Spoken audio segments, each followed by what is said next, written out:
যুগের সঙ্গে তাল মিলিয়ে প্রায় লুপ্ত হতে চলেছে প্যাডেল চালিত রিক্সা। ধীরে ধীরে তার জায়গা নিয়েছে টোটো কিংবা অটো রিক্সা। চটজলদি নিকটবর্তী গন্তব্যস্থলে যাওয়ার জন্য টোটোর উপরই ভরসা করেছেন সাধারণ মানুষ। তবে বাংলার বেশ কিছু অঞ্চলে এখনও ছড়িয়ে ছিটিয়ে রয়েছে কিছু পা তথা প্যাডেল চালিত কাঠের রিক্সা। হয়তো আর কয়েক বছরের মধ্যেই এই জাতীয় রিক্সা পুরোপুরি অবলুপ্ত হয়ে যাবে। শহর তো দূরের কথা, গ্রাম বাংলাতেও আর দেখা যাবে না এই প্যাডেল চালিত রিক্সা। পূর্বস্থলী রেল স্টেশন তথা পূর্বস্থলী অঞ্চলে এটাই একমাত্র প্যাডেল চালিত রিক্সা চালক। ভালো নাম কিছু থাকলেও এলাকার মানুষ একে বোবা নামেই চেনে। বাড়ি পূর্বস্থলী স্টেশন সংলগ্ন পাণ্ডবপাড়ায়। এনার বাবাও ছিলেন রিক্সা চালক। কিশোর বয়সে বাবার হাত ধরেই এই রিক্সা চালকের পেশায় এসেছেন তিনি। বর্তমানে এই প্যাডেল চালিত রিক্সা চালকের পেশাই এখন অবলুপ্ত হতে চলেছে। দিনের সর্বোচ্চ 2 থেকে 3টে ভাড়া হয়। তবে এখনও অনেক মানুষই আছে যারা একা রিকশায় বসে স্বাচ্ছন্দ্যে যাতায়াত করতে পছন্দ করেন। তবে এই বোবার পরে আর কেউই এই পেশায় আসতে চাচ্ছেন না। কি বলছেন প্রাক্তন শিক্ষক তথা পূর্বস্থলী সাংস্কৃতিক মঞ্চের এক কর্মকর্তা ক্ষিতীশ বিশ্বাস, চলুন শুনে নিই।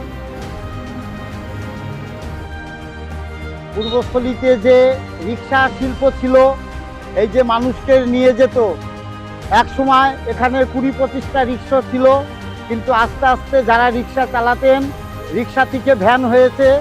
শেষ যে এই যে আমাদের বোবা কথা বলতে পারে না, কিন্তু এই বোবা খুবই সৎ এবং আদর্শবাদী। এর শারীরিক অবস্থা খারাপ, এই আমাদের পূর্বস্থলীর শেষ রিক্সা চালক। এরপরে এই প্রজন্ম শেষ হয়ে যাবে, আর কেউ নেই রিক্সা চালানোর মতন করো ধারক এবং বাহক। পূর্বস্থলী রিক্সা শিল্পের এই বোবা এবং দীর্ঘদিনে রিক্সা চালায়। আমি একটা ঘটনার কথাই বলছি। এই রিক্সায় প্রায় 10 লক্ষ টাকার আমার LICর এবং ব্যাংকের সব কাগজপত্র ছিল। রাত 10টার সময় আমি ব্যাগটা ফেলে গেছিলাম এই রিক্সায়। রাত 10টার সময় আমার বাড়িতে এই বোবা সেই ব্যাগ দিয়ে এসেছিল।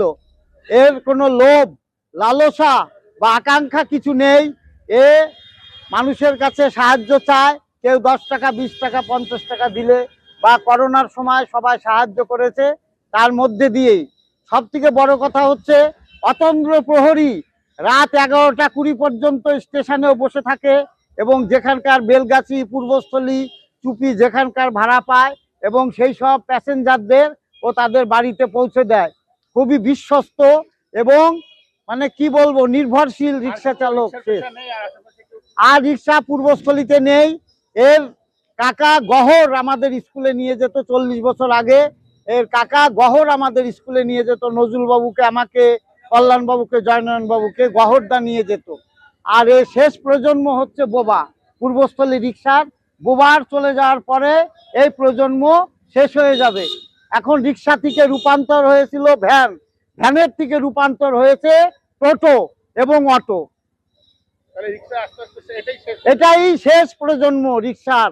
এদেরই পরিবারের ছিল গহরদা, তারপরে এদের পরিবারের আরো 2-3 জনা চালাতো রিক্সা। এই যে ওর যে আর একটা কাকা, এই যে ভ্যান, এও রিক্সা চালাতো, সে এখন ভ্যানে পরিণত। এবং আমিও দীর্ঘদিনের রিক্সায় যাই, বাড়িতে কোনো জায়গা থেকে আসলে এই রিক্সাতেই বাড়িতে যাই, এবং খুব বিশ্বস্ত।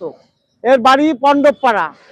পাণ্ডবপাড়া এই স্টেশনের পিছনেই, স্টেশন কোয়ার্টারের পিছনেই ওর বাড়ি।